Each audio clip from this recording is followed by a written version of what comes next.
Salut, j'espère que vous allez bien. Si vous ne me connaissez pas, moi c'est Marine et ici c'est Simply Positive. On parle de beaucoup de choses, mais surtout de voyage, d'écriture, de ce qui me passe par la tête, mais le tout dans la joie et la bonne humeur. Alors si mon contenu vous plaît, n'hésitez pas à lui mettre un petit like et à vous abonner à la chaîne si c'est toujours pas fait. Et aujourd'hui on se retrouve pour parler écriture avec la deuxième vidéo de ma série Journal de bord d'un roman. C'est une série dans laquelle je parle un peu plus en profondeur que dans mes vlogs de ma façon d'écrire, des étapes par lesquelles je passe et des leçons que j'en tire et de ce que j'en apprends au quotidien. Dans la première vidéo, je vous expliquais mes déclics, mon envie d'écrire et comment j'avais décidé de me lancer. Et aujourd'hui, on va parler des personnages.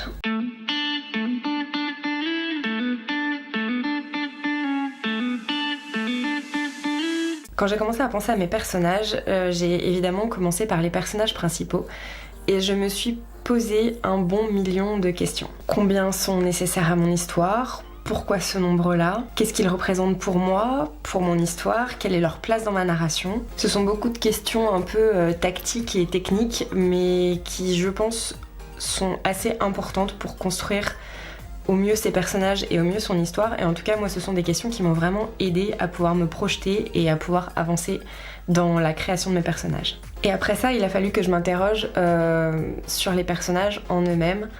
Donc, encore une fois, je me suis posé un grand nombre de questions, parmi lesquelles quelles sont leurs caractéristiques, lesquelles sont essentielles à mon histoire, lesquelles sont essentielles à moi pour pouvoir les écrire, quelle narration je voulais employer, première personne, troisième personne, ou même autre.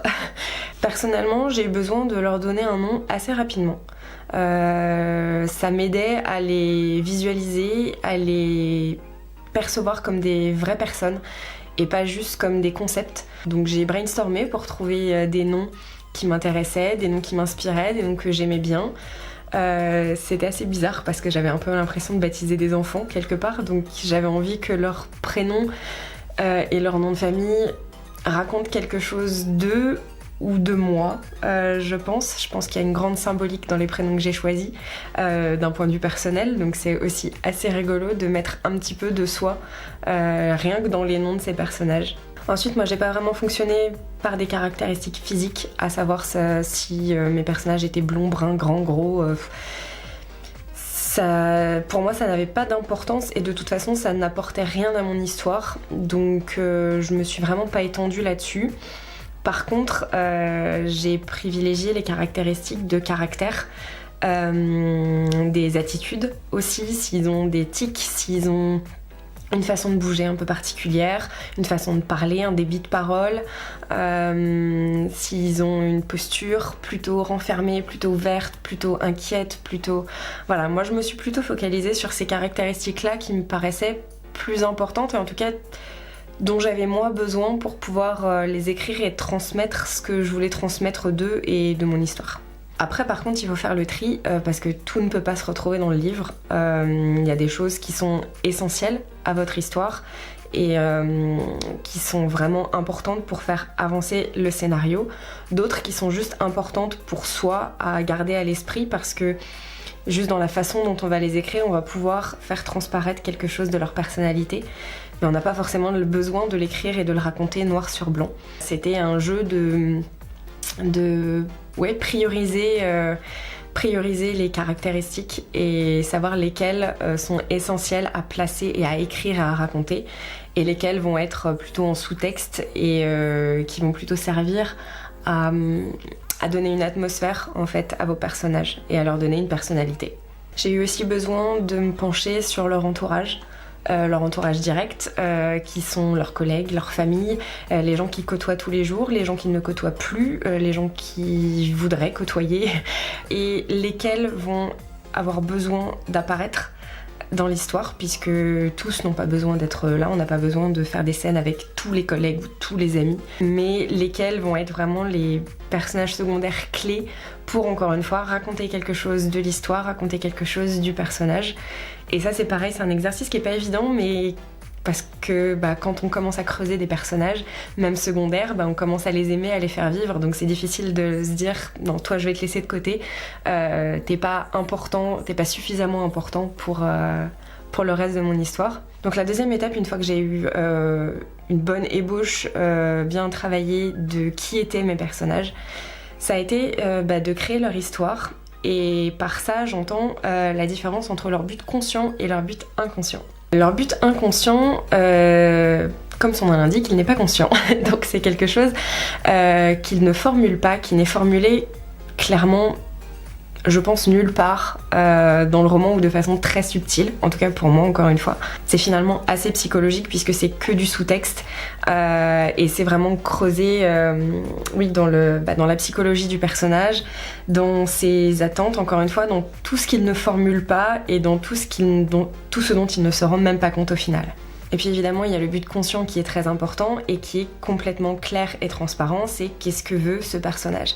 Quel est son but ? Quel est son objectif ? Qu'est-ce qu'il veut accomplir ? Et ça, c'est quelque chose dont lui-même est conscient, c'est quelque chose qui est formulé noir sur blanc dans l'histoire. Et ce but conscient, c'est celui qui lui permet évidemment d'atteindre ce but inconscient et d'avoir peut-être cette révélation à la fin du livre dont tout le monde rêve.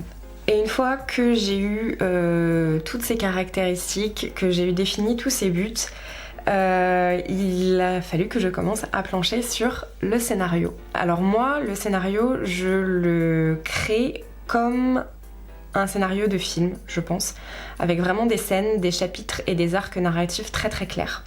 Savoir que j'écris des scènes vraiment avec des caractéristiques, donc si c'est du jour, si c'est le jour, la nuit, si c'est une scène où il y a beaucoup d'action ou une scène plus contemplative, où elle se situe, quels sont les personnages qui rentrent en scène. Voilà, tout un tas de caractéristiques techniques qui moi sont importantes pour moi pour juste me projeter et me créer un cadre sur cette scène. Et ensuite, je définis aussi les objectifs de la scène. Donc qu'est-ce que le personnage va apprendre dans cette scène, à quoi cette scène va lui servir, à quoi cette scène va servir moi pour le reste de mon histoire, quel est le but de cette scène. Après, encore une fois, il faut faire le tri. Dans certaines scènes que j'ai écrites, je me suis rendu compte que elles étaient redondantes avec d'autres, qu'elles n'apportaient pas forcément quelque chose, même si c'est des scènes que j'aimerais vraiment écrire. Je les écrirai peut-être parce que je crois qu'il vaut mieux écrire plus et couper que écrire peu et se retrouver à avoir besoin d'allonger la sauce. Mais voilà, moi j'ai travaillé comme ça et je l'ai travaillé en faisant un scénario par personnage. La raison pour laquelle je peux le faire, c'est que la plupart de mes personnages n'interagissent pas. Ils sont liés mais ils n'interagissent pas. Donc c'est plus facile de développer leurs arcs narratifs respectifs et leurs scénarios un par un plutôt que de faire un scénario global, même si évidemment j'ai quand même un plan global de mon livre, donc je l'ai divisé en plusieurs parties et dans chacune de ces parties il va y avoir des scènes par personnage qui vont se regrouper parce que sinon c'est autant écrire 3 livres. Mais j'ai eu besoin de travailler personnage par personnage et de créer vraiment un scénario pour chacun de mes personnages principaux. Évidemment, je le fais pas pour mes personnages secondaires parce que c'est pas nécessaire et c'est beaucoup de boulot. Mais par exemple, quand j'ai un personnage secondaire qui intervient dans une scène, j'ai tendance à décrire plus parce que je veux aussi pouvoir intégrer ses caractéristiques à lui. Donc je fais des scènes avec plus de détails pour moi, pour pouvoir les inclure après dans la rédaction. Donc voilà où j'en suis sur les personnages. Moi je me suis défini 3 personnages principaux.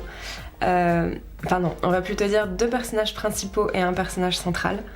Ça paraît un peu flou comme ça, mais quand on connaît un peu l'histoire, etc., ça prend sens, je pense. J'ai bien avancé sur le scénario de 2 de ces personnages, dont un scénario dont en tout cas j'ai fini le premier jet. Je vous l'avais mentionné, il me semble, dans mon dernier writing vlog. L'autre est en cours et plutôt bien avancé, mais je bloque sur le scénario du 3e pour l'instant. J'ai trouvé toutes mes caractéristiques, je sais ce que je veux, j'ai trouvé son but conscient, son but inconscient, mais je ne sais pas pourquoi je n'arrive pas à lui développer une histoire et à lui développer un arc narratif qui me plaise. Pour l'instant, je le laisse de côté, j'admets.